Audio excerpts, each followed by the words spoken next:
Selamat sore teman-teman, saya Vian dari LQ Indonesia Law Firm. Ingin membahas tentang PT Narada Asset Management yang gagal bayar terhadap para nasabahnya. Hampir semua teman-teman, semua Pak ya? Semua. Di sini hadir salah satu nasabah yang gagal bayar terhadap manajemen PT Narada Asset Management, gagal bayar terhadap salah satu nasabah. Di sini ada Pak Freddy Suprapto. Beliau adalah salah satu klien kita dari LQ Indonesia Law Firm. Bisa dijelaskan Pak tentang awal cerita Pak Freddy ini bisa gabung di membeli produk dalam PT Narada Asset Management? Awal saya ditawari itu dengan marketingnya yang melalui telepon dan ketemu. Dia menawarkan Narada Asset Management ya kan? Sebelumnya kebetulan saya ikut di investasi yang lain. Nah, akhirnya terus dari marketing itu menawarkan ini benderanya reksadana. Benderanya reksadana Ya, itu kan bukan asuransi. Bukan asuransi ya? Yang lama itu kebetulan saya ikut itu asuransi. Oh, oke. Marketing ini marketing berbentuk PT atau memang dia salah satu karyawan dari PT Narada Asset Management? Marketing kita itu dari PT Infinity Financial Service ini. Oh iya, ini teman-teman. Ya, PT Infinity Financial Service. Nah, jadi yang memasarkan produk Narada. oh, dia memasarkan produk Naradanya. Ya. Kemudian Pak Freddy tertarik. Kenapa Pak Freddy bisa tertarik? Saya tertarik karena diberitahukan kalau ini aman, penghargaannya banyak, Harganya banyak. dijamin oleh OJK. Ada seperti bunga atau bunga fix yang ditawarkan? Ada Berapa Pak kira-kira? 10%. 10%. Dalam kasus ini Pak Freddy memberikan membeli produk ini dalam jumlah uang berapa Pak? 1,7 miliar. 1,7 miliar. Ini salah satu Iya. dari Pak Freddy saja ya? Iya. Kalau kebetulan gini teman-teman, di LQ itu ada beberapa klien kita di LQ juga dia salah korban dari gagal bayar PT Narada Asset Management. Totalnya kurang lebih 500 teman-teman, 500 orang. Di salah satunya ada beliau Pak Freddy 1,7. Kami membaca berkas-berkasnya, total kerugiannya kurang lebih sampai 600 miliar Pak Freddy. Iya, Ini yang tergabung dalam klien LQ ya. Mereka membentuk sebuah paguyuban teman-teman. Nah, selama ini sebelum ditangani oleh LQ Pak Freddy, Iya. apa tindakan dari para nasabah? Tindakan dari Pak nasabah melalui LP di mana Pak Freddy ya? LP-nya di Polrestabes Surabaya. Oh, di Polrestabes Surabaya. Pelapornya kalau boleh tahu siapa? Lapornya dengan nama Michael Tandibrata. Michael Tandibrata. Ya. Beliau juga tergabung dalam sebuah komite ya? Iya. Nah, ya yang saya jadi teman-teman, Pak Michael Tandibrata ini juga tergabung dalam komite sebagai klien LQ teman-teman. Nah, lanjut Pak Freddy. Nah, setelah saya ditawari, akhirnya mulailah saya melakukan penempatan, yaitu di sekitar tahun 2019. Ya. Baik. Baru 19 ya, akhirnya setelah ikut hanya bunga dibayar, kalau saya ingat saya sih hanya satu kali lah, kalau satu kali atau dua kali saya lupa. Ya kan, itu akhirnya setelah itu gagal bayar. Iya. Oke. Gagal bayar. Nah, setelah itu kita menanyakan kenapa kok bisa gagal bayar itu. Nah, dari Infinity menjelaskan bahwa disuspend katanya Narada. Oh, disuspend. Ya. Oh, jadi gini teman-teman. OJK. Suspend ini diterbitkan oleh OJK. Yang mana PT Narada Asset Management ini harus melalui pantauan dari OJK, teman-teman. Ini apakah selama ini Pak Freddy dan kawan-kawan dalam yang tergabung dalam paguyuban pernah mencoba menyurati atau melaporkan PT 6 kepada OJK?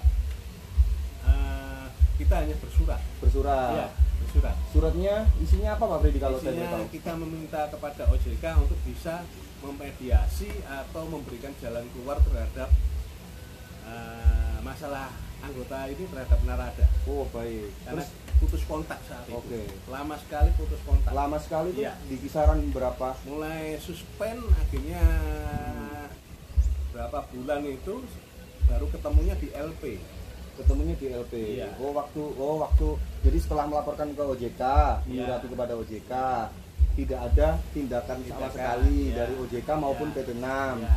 Kemudian komite yang dibentuk oleh Pak Freddy dan kawan-kawan melaporkan atas nama Michael Tandi Brata tersebut di Polrestabes. Akhirnya bisa bertemu dengan PT6. Tanpa ada OJK, Pak Freddy? Tanpa ada OJK. Oh, tanpa ada OJK. Dan itu hanya melalui Zoom aja. Melalui Zoom. Tidak langsung tatap muka gini, Pak Freddy ya. Oh, jadi Zoom. Oke. Begini teman-teman, LP yang dilaporkan oleh Pak Michael Tandi Brata yang tergabung dalam sebuah komite, saat ini kita yang tangani dari LQ. Selama ini LP, kalau boleh tahu sebentar, saya potong teman-teman ya. Ini LP itu di laporan polisi itu tanggal berapa Pak Freddy kalau ingat? Laporan pertama awalnya itu sekitar bulan Februari tahun 2020 setelah 6 gagal bayar ya. Oke. Laporan tersebut diterima oleh Kepolisian Polrestabes Surabaya. Diterima. Di unit apa kalau boleh tahu? Jatanras. Di Jatanras teman-teman ya, tolong dicatat di Jatanras. Setelah laporan diterima, selang berapa bulan saksi-saksi yang diajukan oleh pelapor diperiksa oleh penyidik?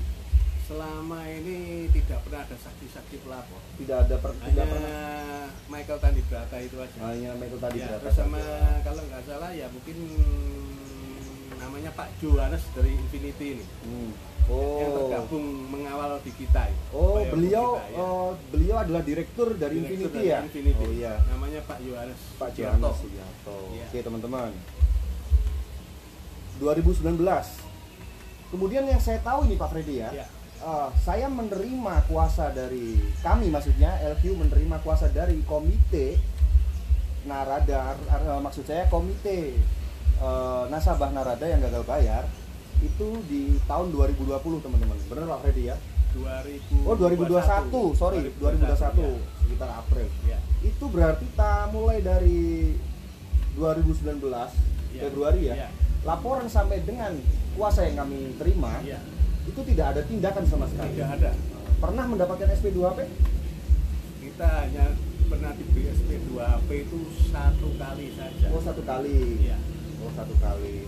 Begini teman-teman. Jadi sebelum ada LQ, beliau ini menerima SP2HP cuma satu kali. Padahal di dalam perkap SP2HP itu wajib diterima oleh beberapa pihak yang mana terlapor dan para saksi 1 bulan sekali teman-teman. Nah, di sini para komite atau para korban dari 6 atau pelapor dari untuk melaporkan dari PT6 itu hanya menerima satu kali SP2HP teman-teman. Kemudian saya saat April 2021 itu memberi surat kepada Polrestabes yang akhirnya semua diperiksa, tetapi butuh waktu 1 tahun loh itu teman-teman. Nah, ini yang menarik tentang OJK yang tidak menanggapi surat dari para komite. Ya benar. Iya. Para bahkan korban. Bukan komite saja yang berkirim surat, tapi seluruh anggota sebagian berkirim masing-masing. Tidak ada tanggapan sama sekali ya Pak. Tidak ada tanggapan. Ini tugas dan wewenang OJK atau tanggung jawab OJK tidak ada sama sekali teman-teman. Nah, di sini kita akan melakukan upaya yang mana upaya ini supaya menjadi atensi pemerintah teman-teman, agar para korban ini dikembalikan haknya oleh PT6. Dan sampai dengan saat ini ada beberapa kejanggalan dalam perkara ini yang mana pelapornya hanya satu teman-teman. Kalau boleh tahu Pak Michael Tandi Brata itu ditunjuk oleh siapa Pak Freddy? Apa dari semua komite atau seluruh paguyuban ini tahu kalau Pak Michael Tandi Brata? Tahu. Jadi kalau semua paguyuban ini awalnya tidak tahu, tapi yang tahu hanya komite dengan Pak Johannes saja. Yang tahu hanya komite dan Pak Johannes. Pak Johannes ini sebagai direktur Infinity Financial Service teman-teman. Nah, kejanggalannya di situ teman-teman. Padahal AUM itu kerugian teman-teman yang diderita oleh para korban dalam paguyuban itu sekitar 600 miliar. 600 miliar. Tapi kenapa yang dilaporkan hanya yang Michael Tandil Berada yang kerugiannya 2,5 M aja. 2,5 M saja ya Pak Freddy. Oke. Nah di situ kejanggalannya teman-teman.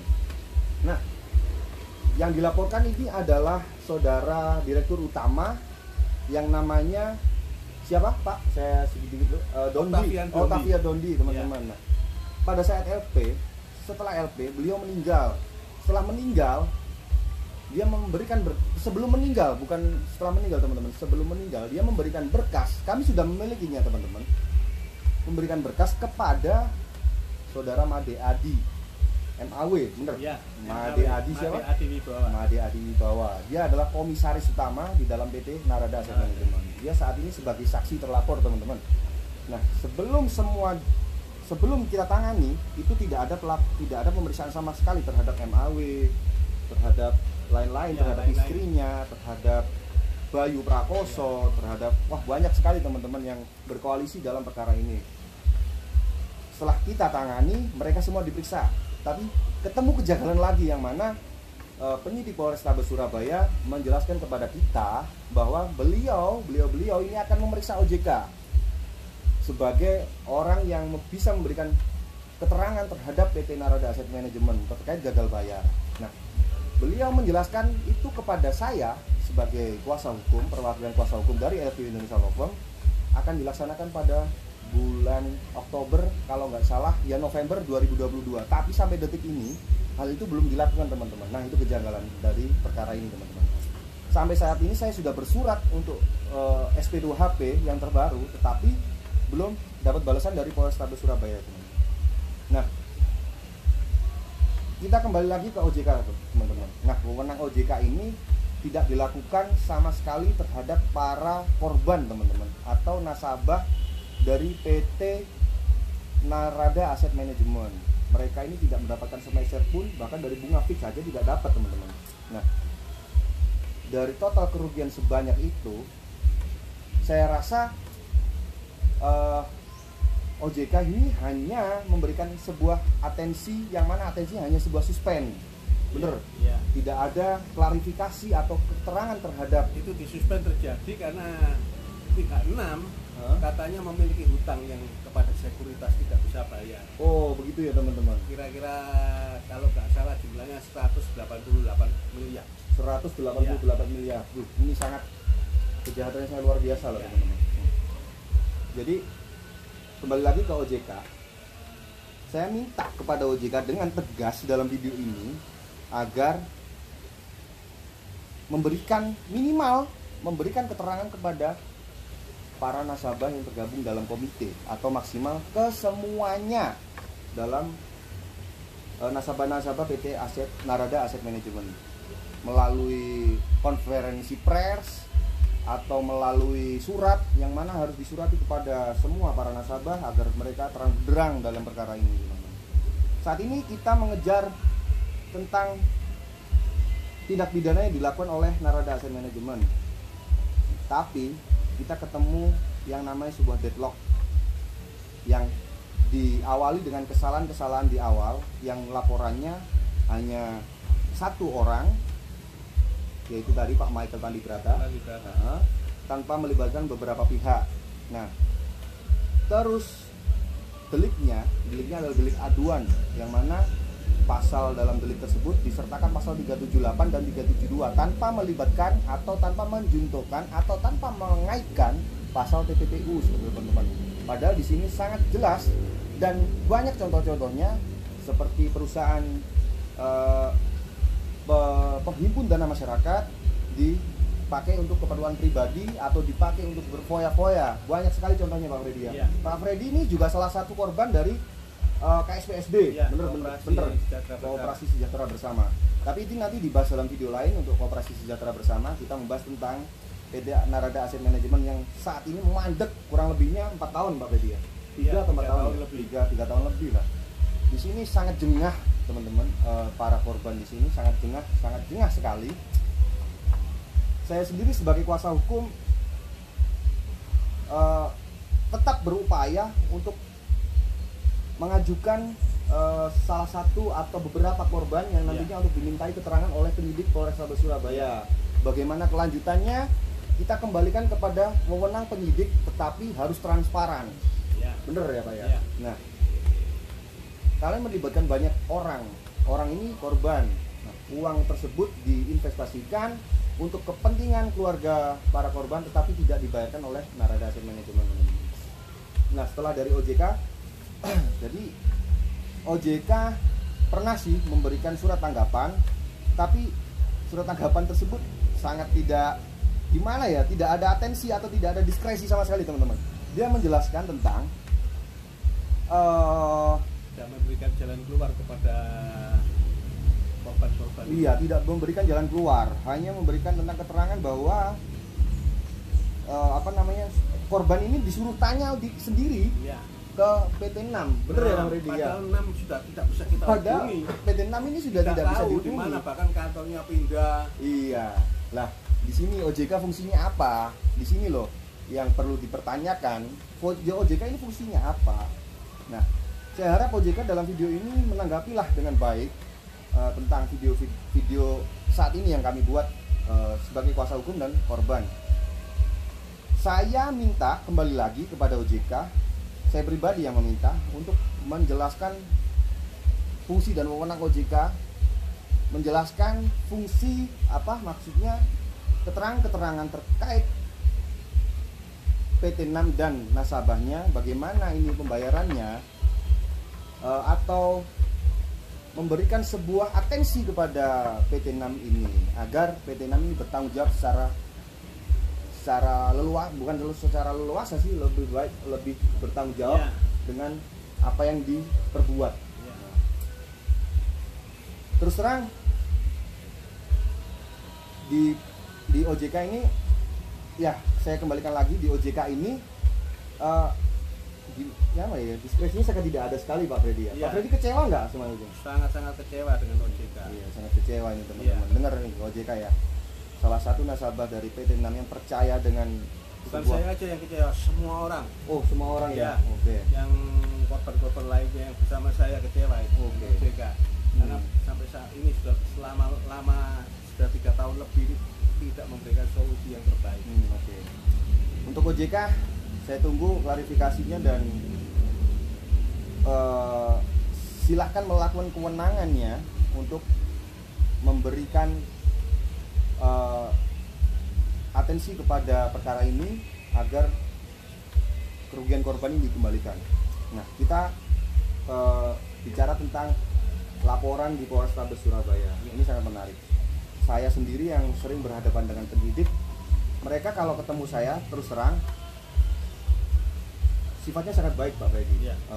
Dia saya minta SP2HP dikasihkan, perkembangannya dikasihkan, saya dorong untuk memeriksa korban memeriksa saksi-saksi terlapor lainnya dijalankan. Bahkan penyidik Polrestabes Surabaya rela berkorban untuk pergi ke ke Jakarta waktu itu untuk memeriksa saudara saksi terlapor yang mana dia berbelit-belit yang katanya sakit dan yang lain-lain. Akhirnya dapat diperiksa di Polrestabes Surabaya.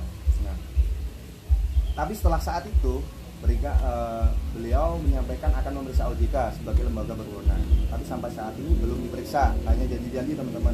Saya sudah muak sebenarnya nunggu untuk diperiksa ini. Nah, di sini terus terang penyidiknya hanya satu yang bekerja, Pak Freddy. Penyidiknya hanya satu yang bekerja di Jatanras. Sebenarnya salah sih kalau yang menangani penyidik Jatanras, karena mereka tidak berkompeten dalam hal ini. Seharusnya dalam pandangan yuridis saya atau sesuai perkap yang menangani itu adalah unit Tipidek. Tetapi karena mereka menerima laporan ini, ya mau nggak mau mereka harus menjalankan karena laporan ini sudah diterima oleh kepolisian. Dan selama 2021 April saya sudah diberi kuasa oleh para nasabah untuk melanjutkan perkara yang LP di Polrestabes Surabaya. Yang saya dapat hanya tentang SP2HP mulu sampai sekarang, dan sampai sekarang juga belum terbit SP2HP terbaru tentang pemeriksaan OJK.